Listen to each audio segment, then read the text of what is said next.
3 new ministers and 10 deputy ministers sworn in. It has been stressed that powers of the National Police Commission can be vested on the IGP as required. Appointments to 309 professionals in healthcare service. 78th session of the Southeast Asian Regional Committee of WHO in Colombo. A plan to convert Sri Lanka to a global center in blue sapphires. Environment conservation project around Thabbo Reservoir commences. 7,979 officials in the army promoted on the 76th anniversary. Maria Corina Machado awarded this year's Nobel Peace Prize.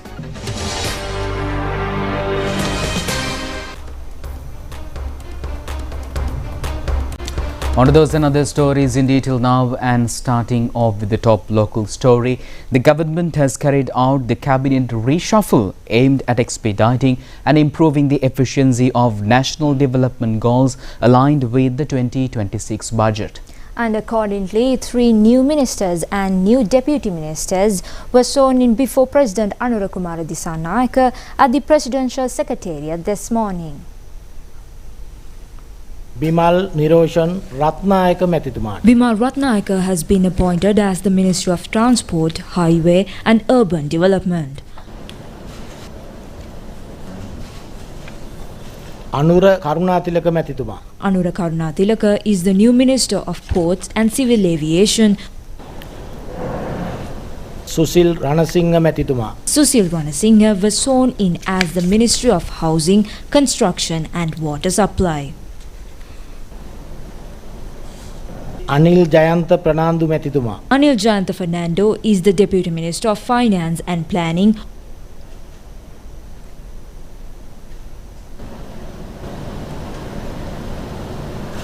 Tikiri Bandalage Sarat Metituma. TB Sarat was sworn in as the Deputy Minister of Housing, Construction and Water Supply.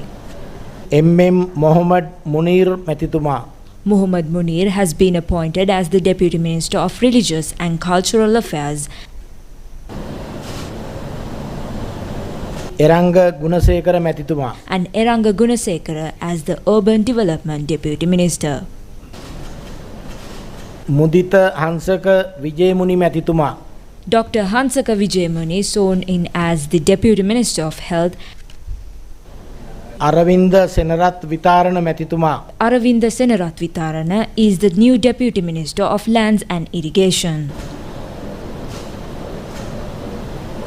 HM Dinidu Saman Kumara Metituma. Dinidu Saman Kumara is the Deputy Minister of Youth Affairs, and Nishanta Jayavira is the Economic Development Deputy Minister. Ushettige Don Nishanta Jayavira Metuma.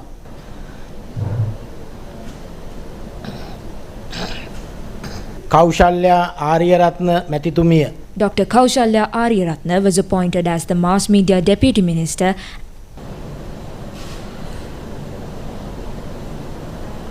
Muhammad Ilyas Muhammadu Arkam Metituma. MIM Arkam is the Deputy Minister of Power.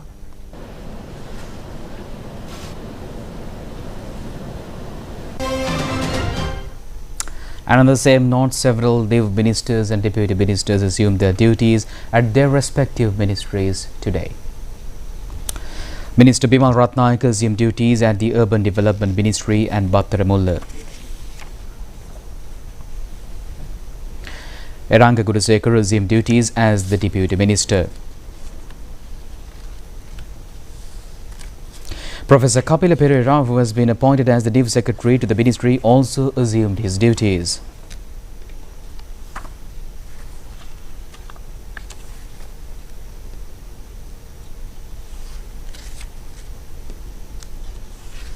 Secretary to the President, Dr. Nandika Sanat Kumar Nayaka appointed Professor Kapila Pereira as the Secretary to the Ministry of Transport, Highways and Urban Development today at the President's office. And meanwhile, Minister of Public Security and Parliamentary Affairs Anand Vijayapala says that it is constitutional to vest the powers of the Police Commission to the Inspector General of Police. He made these observations during the adjournment debate on the National Police Commission presented by the opposition parliamentarian Sujiva Singha. Opposition parliamentarian Sujiva Senasinghe told Parliament that he was uncertain about the true nature of the proposal and questioned whether the powers of the police commission were indeed being transferred to the IGP. He warned that such a move could lead to a significant increase in crime rates across the country, saying it could damage discipline within the police force and erode public confidence in law enforcement. Responding on behalf of the government, Deputy Minister Sunil Watagala appointed that according to the Constitution, administrative decisions regarding police officers can be referred to the Public Service Commission and that there was no irregularity or constitutional violation in the proposed changes. Parliamentarian David Charnock told Parliament that the opposition was attempting to undermine the police department by making unfounded claims. He alleged that certain officers have even faced threats after giving testimony in cases related to seniority of military officials and that some had gone to court seeking protection. He questioned how the rule of law could be maintained if all the powers of the police commission were to be handed slowly to the IGP. Opposition parliamentarian Dayasiri Jayasekara stressed that he had always opposed such attempts to alter the powers of the police commission. He recalled that even during the presidency of Gotabaya Rajapaksa, similar efforts had been discussed and noted that current Minister Vimal Ratnaik had also expressed concern on the same matter. Minister Ananda Vijayapala, speaking again on behalf of the government, stated that powers granted to the IGP were clearly outlined within the constitutional and did not amount to any breach of the law. He added that government was committed to maintaining due progress in administrative decisions. Deputy Minister Sunil Watagala further said that the opposition was unfair, criticizing the Criminal Investigation Department and the Police Department. He emphasized that these agencies were functioning properly without political interference and dismissed claims that they were acting under the undue influence. Meanwhile, Sri Lanka's Skill Expo 2025 educational exhibition commenced today at the main hall of Tremper Tree. The exhibition was inaugurated by the Prime Minister Dr. Harini Amarasuriya. This has been organized jointly by the Tourism Industry Skills Council, Treasury and Vocational Education Commission of the Ministry of Education, Higher Education and Vocational Education and the National Apprenticeship and Industrial Training Authority. The exhibition will be end tomorrow and the inauguration ceremony was attended by the Minister Sunil Handulnetti and a group of people representatives. Prime Minister Dr. Harini Amarasuriya said that the Ministry of Education promises by educational reforms that no child will leave school. In the future, the success of children will not be measured by whether they pass or fail examinations. An education system where a positive forward march for students shall be developed without displaying the photograph of students who pass examination. The endeavors of the government is to create a school system and a university higher education system by creating the trust in the minds of the children that they will not be left out. It will also be ensured that they will find opportunities within the society and the world, she stressed.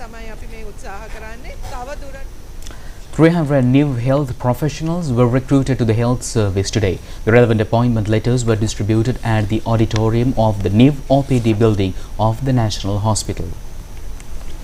Among them, there are 294 new nurses, 9 speech therapists and 6 pharmacists. Appointment letters were distributed by Minister Dr. Nalinda Jantisa. The nursing officials were recruited as Grade 3 nurses. They are the trainees who successfully completed the 3-year nursing training under the Trainee Group 2019. Speech therapist appointments were given to individuals who completed speech and language therapy specialized graduate course in reputed universities in Sri Lanka. The aim of the new appointments to maintain equality and optimize treatment services for patients.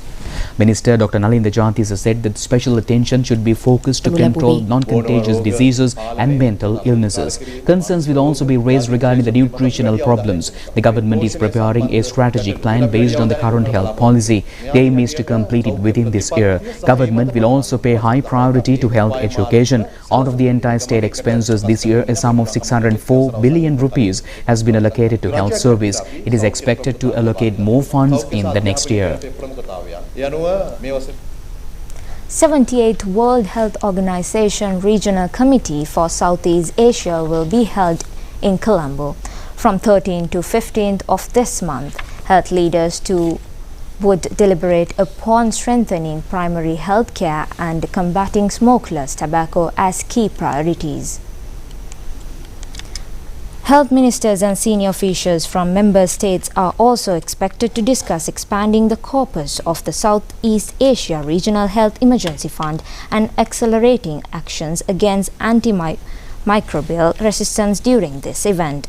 WHO Director General Dr. Tedros Adhanom Ghebreyesus, officer in charge of WHO Southeast Asia, Dr. Katrina Bohem, and 2 other experts are expected to participate in the 3-day meeting that will set the health agenda in the region for the coming years. The regional governing body meeting is expected to adopt resolutions on priority health issues and review progress against resolutions from previous years.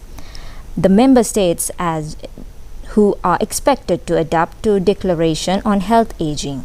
The spotlight on health aging following rapidly increasing proportions of people above 60 years. By 2050, people above 60 years of age are expected to account for 20.9% of the region's population, against 11.3% in 2024. The meeting will discuss strategies to combat the USA of smokeless tobaccos, electronic cigarettes, nicotine pouches, and areca nut. The region continues to bear a disproportionate burden of 1/3 of all global tobacco users, with over 280 million adult smokeless tobacco users and approximately 11 million adolescent tobacco users. The growing use of novel nicotine products such as electronic cigarettes and nicotine pouches and the widespread socio-cultural use of areca nut further compounds the challenge. Expanding the corpus of this fund that has supported 49 emergencies in 10 member states since it was set up in 2008. The mandate of the fund was expanded in 2016 to also support emergencies preparedness will also be discussed. Accelerating actions against antimicrobial by alleging regional policy actions with global commitment would be another priority issue at the regional committee. The aim is to promote, provide and protect the health and well-being of all people and to reinvigorate actions needed to get the health-related sustainable development goals back on track.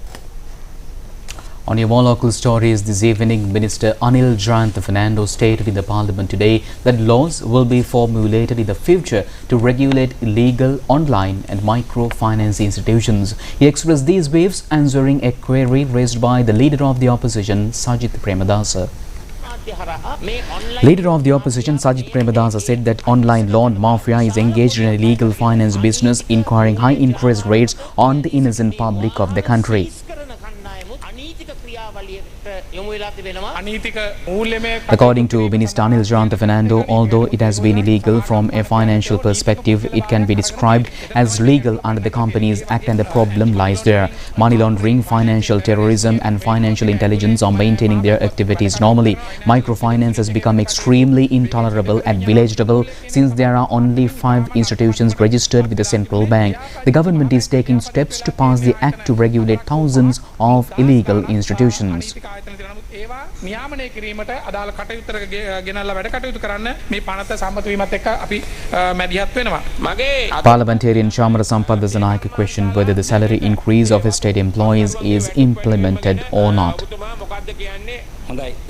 Responding to the query, Minister Samantha Widyarathne pointed out that the government is preparing to hand over deeds for 2,056 houses constructed for the Balegaba community who are at present living in lime rooms. 50 families who lost their dwellings due to the landslide at Kabaragala Haldumulla have been relocated at a factory which has been closed down. The previous government did not take steps to construct houses for them. Although billions of rupees were paid as compensation to certain people whose houses were torched, the construction of those 50 houses is nearing completion by now. Under the government of President Anurukumar Dissanayake, the salary of estate employees will be raised up to 1,700 rupees to raise their living conditions. And also, the Colombo High Court today fixed the date to submit preliminary objections of another case against former ministers Mahindananda Alutgamage and Nalin Fernando, who are already serving a prison sentence. The relevant cases were summoned before the High Court Judge Buddhika C. Ragala today.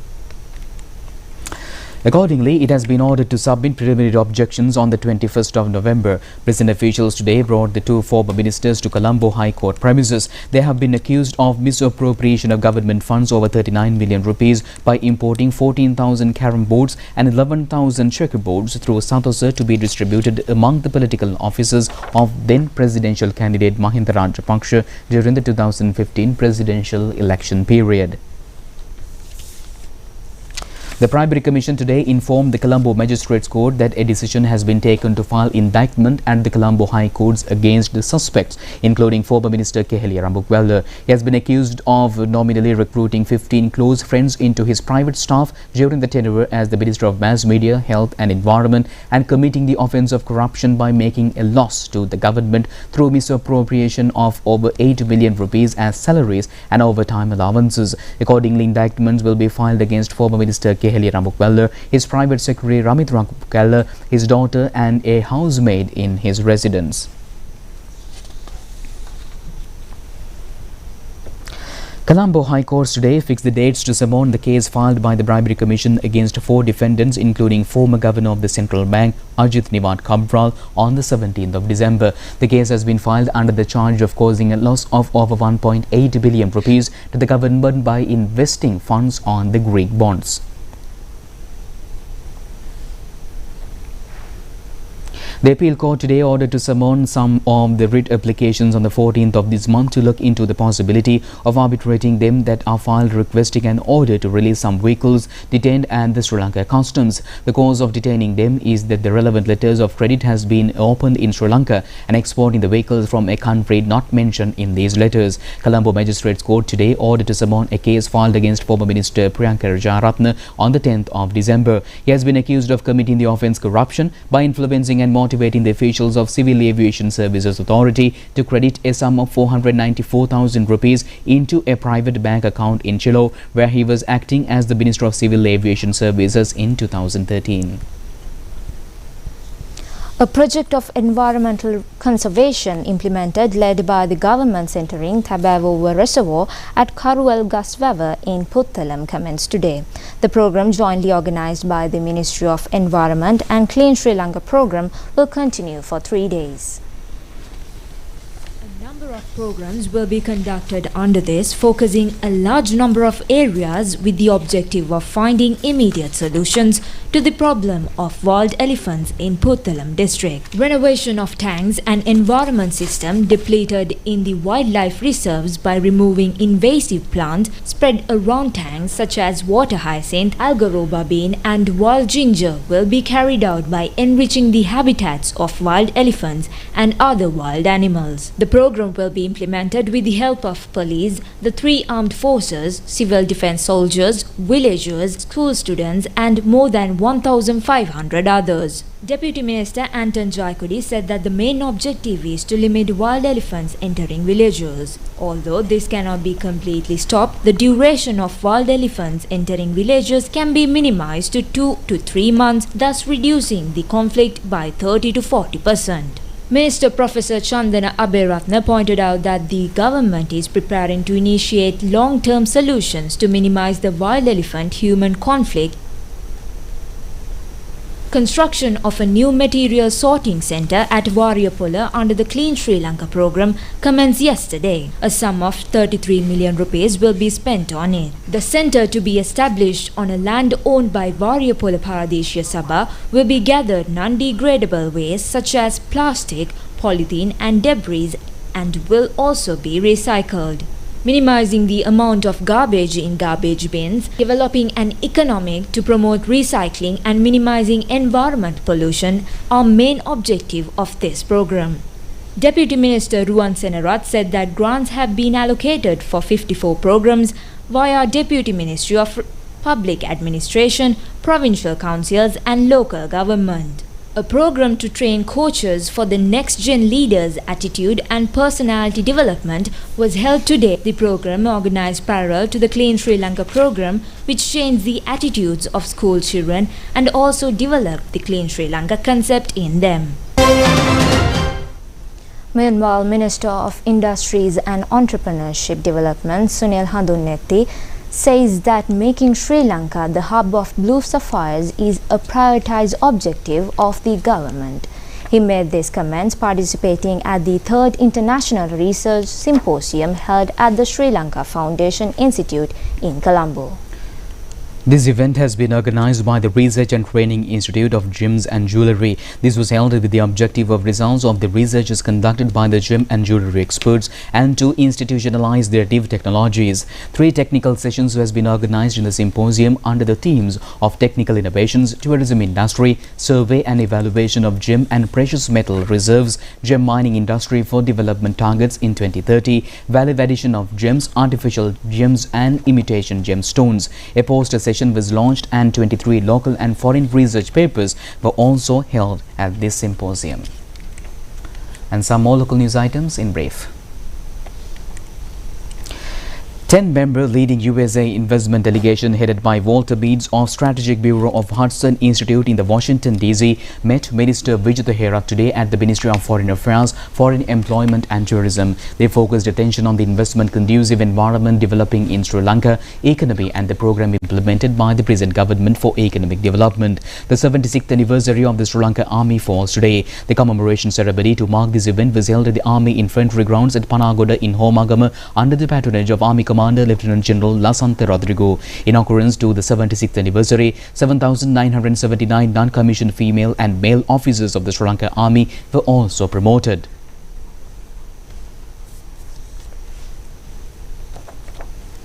Maravilla police has seized a stock of candle leaves and cigarettes brought to the country illegally through sea routes. 1,324 kilos of candle leaves were packed in 34 parcels and 4,500 cigarette cartons were also found. The passing out parade of IGP Trophy National Cadetting Camp was held at the Sri Lanka Police Grounds yesterday under the patronage of Minister of Public Security Ananda Vijayapala. 1,575 male and female cadets representing 63 schools participated at this event. The cultural festival organized by the Kaluthara Divisional Secretariat under the title Theatre was held recently at the Divisional Secretariat Auditorium. Public representatives of the area, a group of artists and many general public were present at this occasion. A ceremony was held at the Mapalana Agriculture Faculty attached to the Ruhuda University to mark the National Eggs Day that falls today. This has been organized in response to the myth spread in the country regarding eggs. University students, academic staff and school children of the area were present at this ceremony.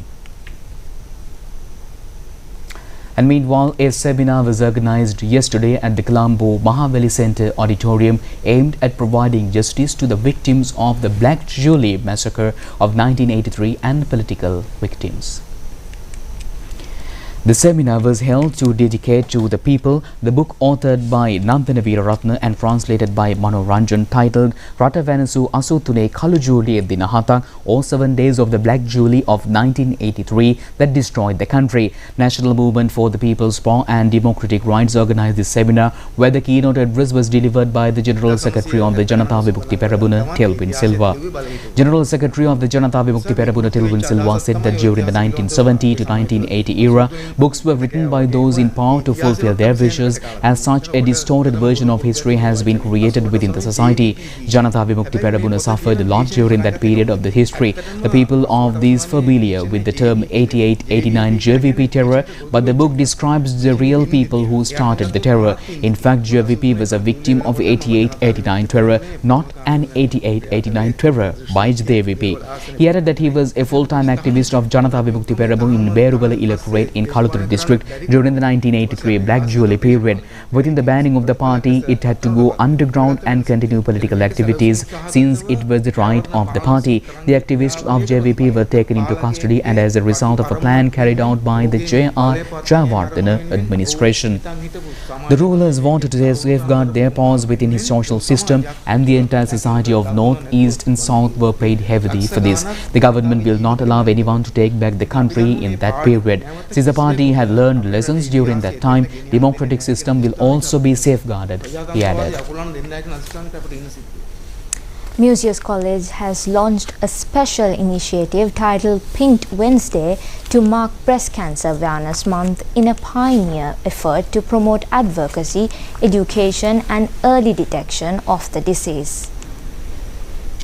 Considered a pioneer effort in Sri Lanka and potentially the world, the initiative takes students-led health advocacy to an unprecedented level. The program was launched in collaboration with the Roshan Mahanama Trust and the Indira Cancer Trust with the aim of fostering awareness among students, staff and the wider community while reinforcing the message that earlier detection saves lives. The launch event was attended by several distinguished guests including former cricketer Roshan Mahanama and Mrs. Mahanama, Dr. Lanka Jayasuriya Dissanayake, chairperson of the Indira Cancer Trust, and Dr. Tushini Gunawardena, who continue to champion women's health in Sri Lanka. Representing Museus College, Chairman Deshamanya Ajita D'Souza and Principal Sanjeevani Bandara highlighted the school's dedication to holistic well-being alongside academic excellence. Students and staff wore pink in solidarity, symbolizing hope and strength, while awareness session and educational activities were conducted throughout the day.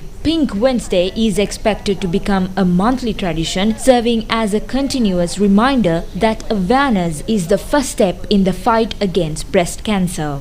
Volunteering is part of your school journey, and it has to be, especially students. It becomes a requirement when you're going into university that you should have a volunteering background as well. Let that be a start, but continue it, because volunteering gives you so much more than what you expect, and it's a beautiful thing. All these ladies in front in pink are all volunteers. They are volunteering their time. For the last 9 years, each of them are heading different programs and looking after the work that we do and the patient. So your school is blessed to have such a team. The leadership, you will definitely excel. The same way the trust, we believe in teamwork. The reason why I am standing here today is not just because I'm a past museite or because I'm a doctor. And that is from the perspective of someone who has experienced cancer firsthand.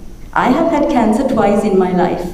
I can confidently tell you that you can look at cancer as just another disease. You don't have to associate cancer with all of this negativity.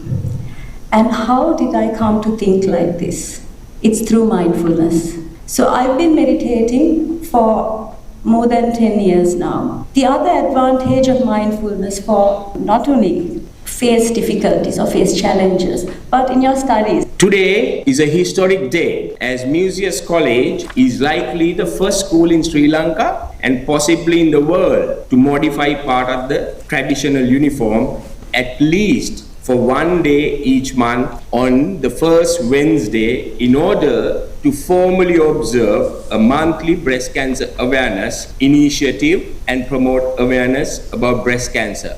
I firmly believe that we should not always wait for the government or local bodies to initiate or engage in charitable projects. We too, as responsible citizens, have a role to play. Instead of criticizing those who do nothing, let each one of us contribute in whatever way we can towards the development of our communities. We have ensured that breast cancer awareness campaign is not confined to just the month of October. Today, we can clearly see the impact of our efforts, reminding everyone of the importance of TLC, touch, look, check.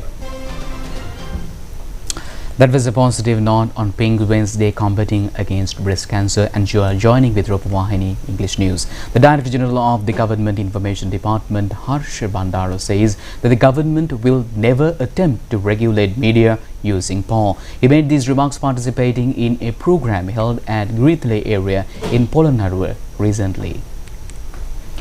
This was the Polonnaruwa district program and the series of workshops organized by the Government Information Department to enlighten journalists. President's Media Director General Prasanna Perera said that a time has dawned now to look at the country in an innovative manner. Polonnaruwa District Secretary Sujanta Ekanayake and many provincial journalists of the district were present at this occasion.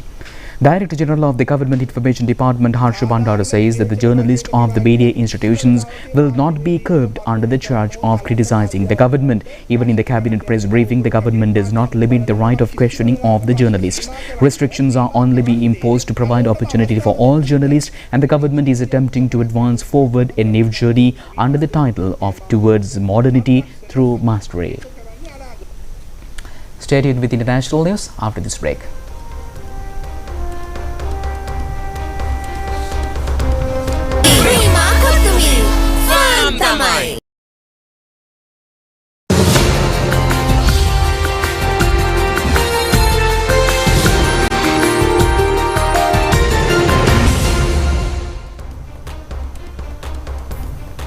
Moving on to foreign news, Venezuelan opposition leader Maria Corina Machado has been awarded the 2025 Nobel Peace Prize for what the Nobel Committee described as her tireless work promoting democratic rights for the people of Venezuela and her struggle to achieve a peaceful transition from dictatorship to democracy.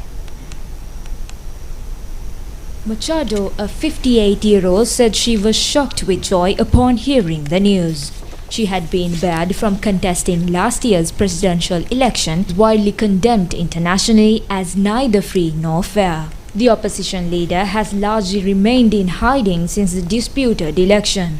Following the vote, the United States and European Parliament recognized Edmundo González as Venezuela's legitimate president. Both Machado and González were later accused of treason by the Venezuelan government. Earlier, US President Donald Trump had voiced support for the opposition, saying the pair were peacefully representing the will of the Venezuelan people.